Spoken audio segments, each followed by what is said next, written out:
Now that we've gone over some of the basics, we're going to use some of those elements to create name tags for our students, starting with the blank worksheet. Once I have my blank worksheet, along the side over here, I can see that there's some pre-made designs that I could use.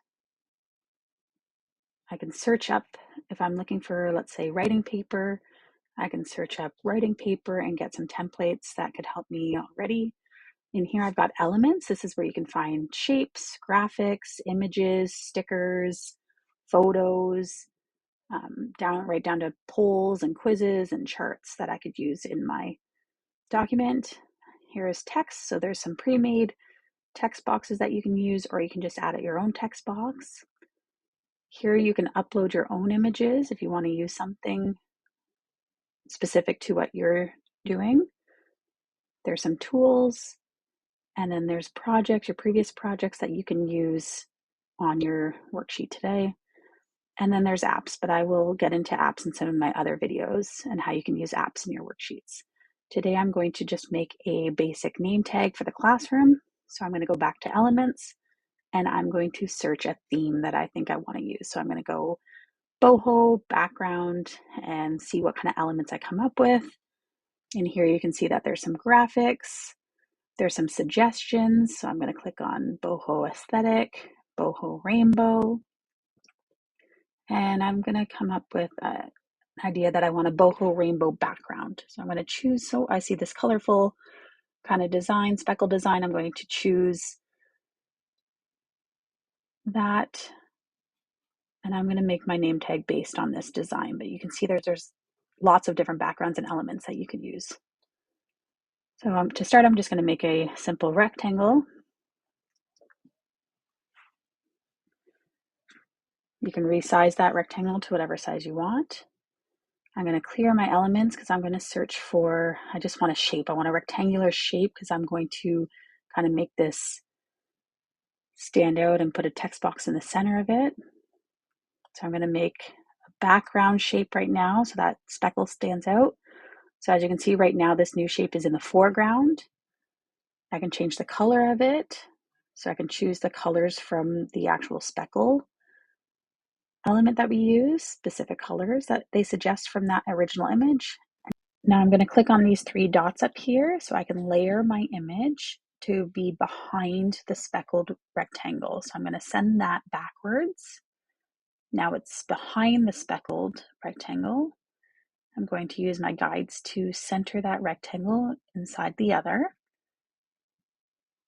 From there, I want to change these edges a little bit. So I'm going to look and I'm going to see up here when I click on that rectangle, I can see that there's options along the top toolbar, and I'm going to round that corner a little bit. Same thing here. I'm going to look at the top. There's an option to round those corners. I'm going to round it to match the element underneath. So now that I have both rectangles on top of each other, I can also play around with some of those other elements. When I click on that rectangle, you can see that there's a transparency option. You can edit this image. There's lots of different editing tools in here. I can change the filters on that speckled image. There's lots of different types there. I can go down here to effects. I can use a blurring tool, which I can use the brush blurring tool to blur some elements of my image, or I can use the blurring tool on the whole image and blur it. I don't want this image blurred for this project, so I'm just going to go back and exit out of my editing options there. So now looking at my name tag, I'm going to add another rectangle on top because I'm going to put the text in this rectangle here. So once I have my rectangle size made, I can position it within those other two using the guides to make sure it's center. I'm going to go up along my editing options and round the corner of that shape as well. And then I'm going to change the color.